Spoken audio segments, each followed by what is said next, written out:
Unfortunately, the last 19 months have made it so our testing really is not giving us that great a value as far as our data is concerned, and being able to make some real points and really be able to find things that we need to work on as much. But I'll do my best here. As we move on through, there are a couple places that are some shiny bright spots as well. So let's first talk about last winter. In order to get our New Jersey get their state or their aid from the federal government, we have our testing program. We run the NJSLA. We hadn't done it the year before. It didn't look like we were going to do it last year. So the state of New Jersey then has to give a waiver to the federal government to say this is why we're not going to be testing this year, and therefore they have to kind of come up with a plan. So what they sent to us. They sent this out to us, and what they asked districts to do was, instead, in lieu of testing, they said to the districts, okay, just go out and give local assessments, make up your own assessments and your own grading scale, and tell us how many students are below, how many students are at, how many students are above grade level. And I know that makes a lot of sense in elementary schools where in third grade, you know exactly, they have a reading program, they know exactly what a third grade reading level looks like. Or in math class, they know where students are at fourth grade. It's much tougher in a regional high school where you're looking at, let's say, physics. What does it mean to be at grade level in physics, where maybe we have our students take physics in 11th grade, where North Hunterdon does it in 9th grade. Peaburg doesn't have a physics class at all that's required. So how do we do that? So we did meet with Hunterdon Central and North Hunterdon and South Hunterdon to try to discuss this. You know, how are we going to go about doing this? Also, you run into problems where in physics, when we have academic level, CP level, honors level, AP level, what does at grade level mean? Does that mean that all of our academic students are below grade level and all of our AP students are above grade level? And we decided among the county that we would just look at each class and judge to see, based on an assessment we had done during that year, where students fell. And obviously there are going to be a lot of variables involved in that. Some students, especially when only like on a good day we had 40% of the students were actually in the classroom. The other problem was that they told us that they wanted us to look at an assessment given between November 16th and February 19th. We didn't get this memo until February 25th. So it wasn't like we could say, okay, let's come up with an assessment now. We had to go back and try to find something, and it would be different for all the classes. So, I know I was a little pessimistic with that, I guess. Here's the data that was given to the state. I don't find a whole lot of meaning in it, but that's what we had to do and be compliant. There it is. I also have on the next one, I'm not going to show them here in public. We're going to had to break it down and give it by like ethnic groups, special ed, economically disadvantaged, and those groups the categories are so small that giving those numbers is kind of now identifying students in those groups, so I won't do that. So I'm going to go through all of those. So we can see here, there's enough here, and this is special ed students, and we had to break it down there. And that was actually good to see and work with St. Morrissey, our special ed supervisor, and we can look at, we do have lots of students with classified ADHD and such, where that last year was very difficult, and maybe that there was a correlation that happened there. So that was the road forward, our spring data collection, which was done in place of the NJSLA. It was all part of the waiver the state submitted to the federal government, did not give that test. So another part of that then, as Adrian mentioned, we had a big week of testing in the middle of October. On the 13th, we give our usual PSAT day. The 9th graders took the PSAT 8-9. That's a separate test than what we used to think the PSAT was. It's just made for 8th and 9th graders. At the same time, our sophomores and juniors were taking what we consider the PSAT. That's the National Merit Scholar Qualifying Test. And our seniors, instead of having a senior Olympics, they took this Start Strong science test. Usually every year in May, our juniors take a science test on all of the standards. Since they didn't take that, they take it now as seniors. Then on the next days, on Thursday, Friday, the 14th and 15th, we gave the ELA Start Strong test for grades 9 and 10 only, and the Algebra, Geometry, and Algebra 2 for all grade levels for those courses during those 2 days. Then the following Monday, in their science classes, freshmen took the Start Strong science test. This test doesn't really count for anything as far as graduation. This is kind of just to see where all of our students are. We should be able to get those results very soon and be ready to go and make some decisions there and see how we did.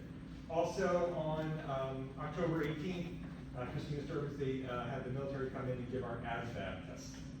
So that was a very busy week, and she did a great job of coordinating all of that. All right, the next part is then the AP tests. Again, some of this data is, I have to put a couple of caveats on this. Number one, now we're in the years where students are now paying for their own tests, so we have to keep that in mind. We also need to keep in mind that our concurrent enrollment, Ms. Civitello has done a fantastic job with that. We have a lot of these AP courses where students can get college credit by, instead of paying to take the AP test, they pay Seton Hall or they pay Redmond Valley to get that transcript. So that's going to affect the number of AP tests. And then also with the scores, we have to keep in mind that this spring was, again, a crazy year as far as College Board is concerned. For example, all of our tests were given in 3 separate windows, and students could pick which window they were to take it in. So some AP Physics 1 students took it at the beginning of May, and it was a paper and pencil test that had multiple choice and open-ended questions. Other students in that very same class, a month later, took an all-computer test that didn't have any open-ended questions.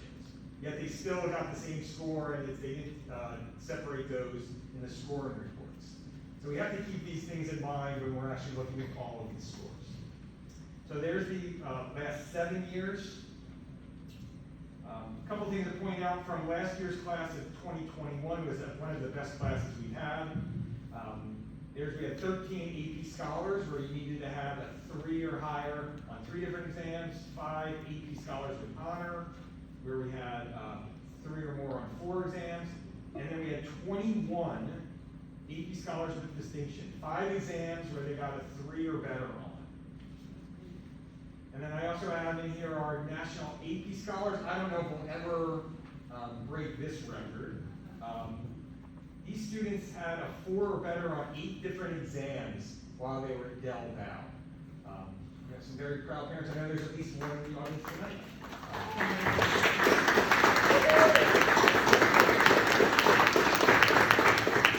So with our concurrent enrollment program, I don't know if we'll ever have students get those scores again. All right, and then in your packet I have the average score on all 21 of the tests that were given. AP Physics C, that's the first year we actually ran that. That's a calculus-based physics class. Based on the fact that we had such an outstanding group, they wanted to take AP Calculus BC, and that's the most BC students we ever had. So they took Calc as juniors for the first time. They wanted to take a Calc-based physics course, so we ran that for the first time. They did very, very well there. And then I have it broken down, all of the courses over the last 5 years, how many students got 1, 2, 3, 4, 5, what the mean scores were, all of that. On that page, it looks like chemistry is the best average score we've ever had. There's the Calc BC, the most students we've ever had take it. Some classes like European history, we do that every other year. We switch that with art history. There's our Physics C that we've never taken before, or never had that class before. And on this page, again, the AP Statistics, we had 40 students take it. Add that in with the 11 students taking BC Calc and let's go back, what was that? Sorry.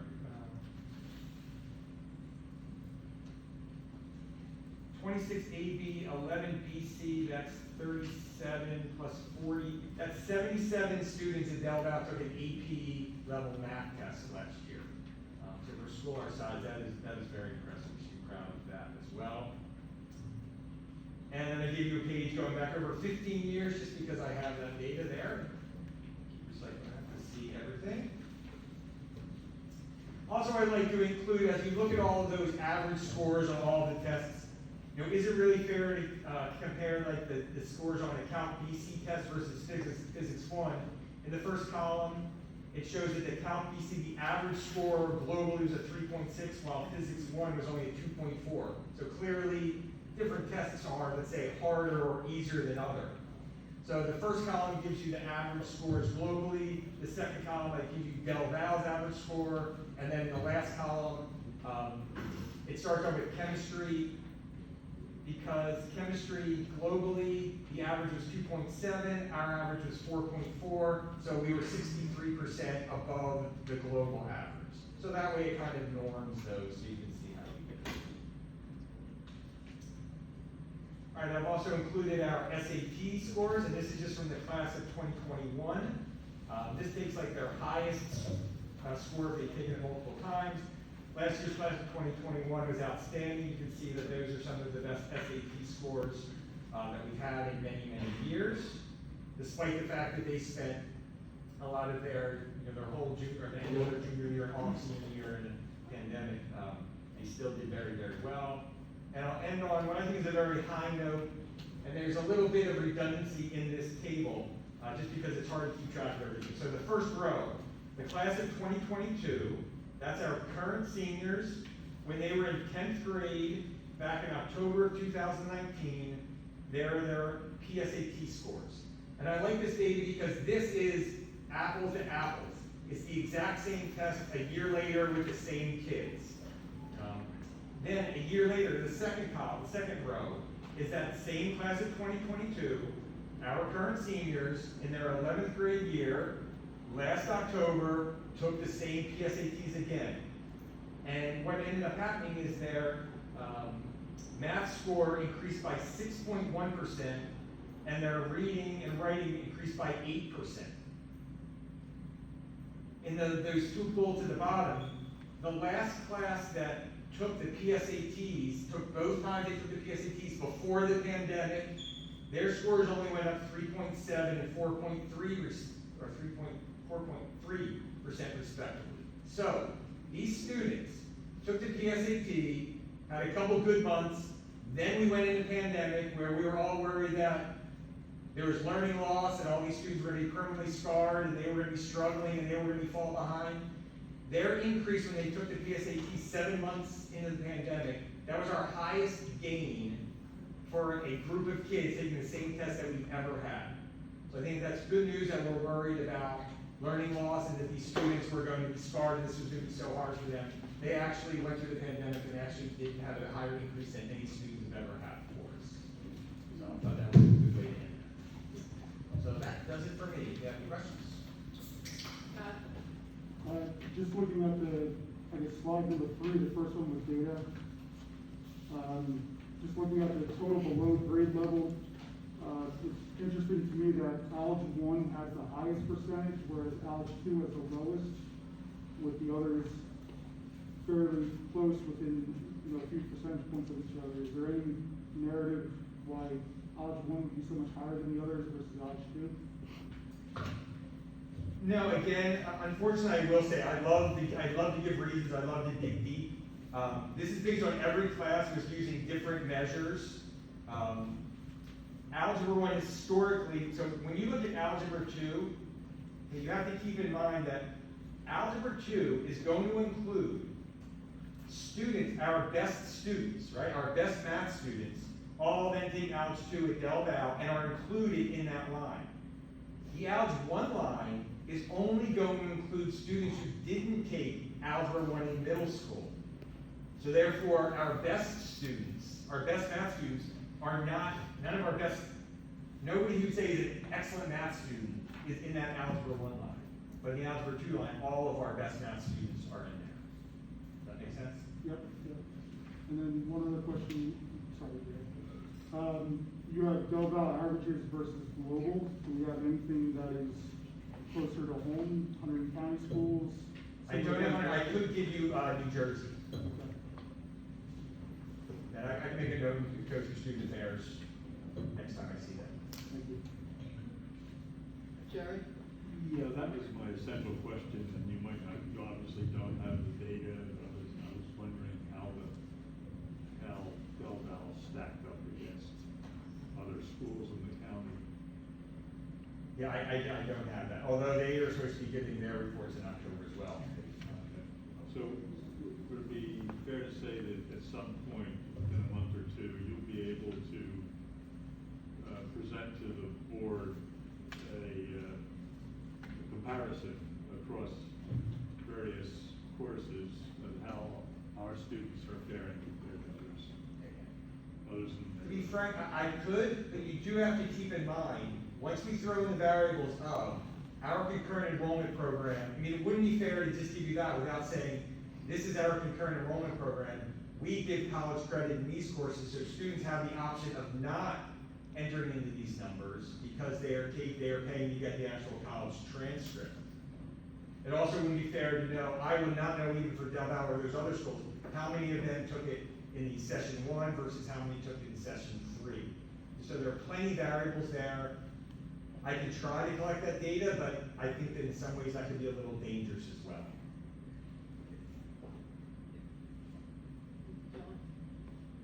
Yeah, Mike, I'm just curious what you do with this data. I mean, do you share it with the teachers? Do the teachers, discuss it in their PLC time? Do you use it to make adjustments in instruction?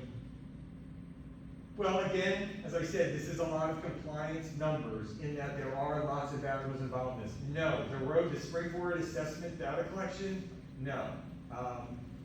That would not be used with teachers. I don't find this data in any way able to inform instruction, what we do. I do want to look at closely look at the special ed students, especially those during the pandemic that were home or what their issues were. That's somewhere we can look and see how those specific students were supported, especially those who are hiring for students below grade level.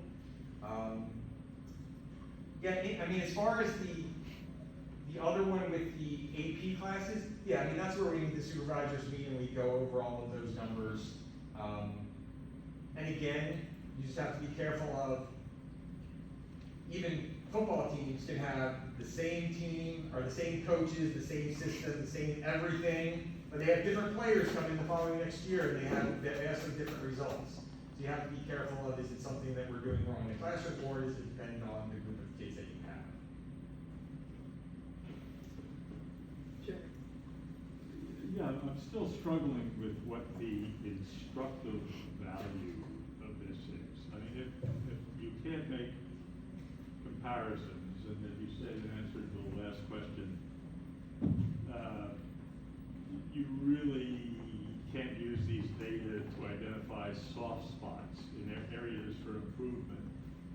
What is the utility of this, aside from being a state mandated snapshot?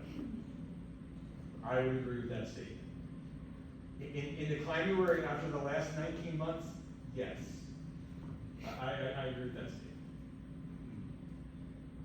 Well, then let me ask, do we have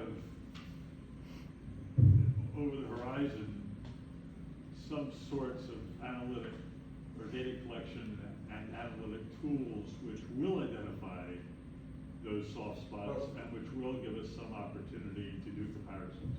Yeah, well, I mean, one of the things that we do a lot of, and what I usually present at the beginning of the school year is I'll look at the previous year's grades, and we'll look to see among the CP classes, let's take a look at what was the average in world history or global studies CP classes versus English 1 CP, because they're at the same level, and we take a look at that very much so to see, are there holes, or there are things that are different, or there things don't line up the right way. But last year again becomes very different within the pandemic, whereas how much of last year's grades are based on students actually doing their work versus what the actual tests were. It's a struggle to do assessments where we have some students are taking them while they're home, while others are in the classroom. So to read too much into that is pretty dangerous. But when we get back to this in this spring, we're back to the NJSLA tests. We're back into a regular school year where we can look at those things again. But I do look at this, I started off saying, I've never said that before, I've never gotten up here all the time and said, oh, I'm doing this because the state says I have to. But over the last 19 months to take a look at some of those things in the classroom is difficult, and a person who enjoys data knows that there are a lot of variables. I can come up with more reasons why some of these numbers you can't reach conclusions from them than why you should make conclusions from them. Deb? For the ninth grade students, won't the PSAT give us a benchmark to see where some of the gaps were going forward? Yeah, so the ninth graders will then take that PSAT, they same test next year as tenth grade. No, they won't. They'll take a different test next year. And you have to be careful there. You can say it's the PSAT 8-9 compared to the PSA, National Merit Test. And the test that they took this year, will that be a benchmark to help them with any future tests, or? I guess what's the purpose then? I thought it was gonna show them some gaps in where they. Well, we can, actually, College Board does a fantastic job of individual getting the reports back, and it really lays down exactly, where your deficiencies are per student. All right, so they could sit individually. Oh, absolutely, yeah, I mean, that's one thing that counts with you, then, how you hook up your PSAT to like Khan Academy, and then it goes and makes a whole program for you, and shows you where the holes are. I have one more question. Skill by literacy, how many of our students will qualify this year for that? I couldn't tell you that. Yeah, I can't answer your question to that. Are there any other questions from the board? We might have questions next month, Mike, once we Sure. just go through the data a little bit more. Yeah, and I apologize, I could come back and be pessimistic again and say, well, there are too many variables in that. Sure. Hopefully, a year from now, we'll come back and I will bore you to death with statistics and, all kind of reasons why I think certain things happen. Thank you, Mike.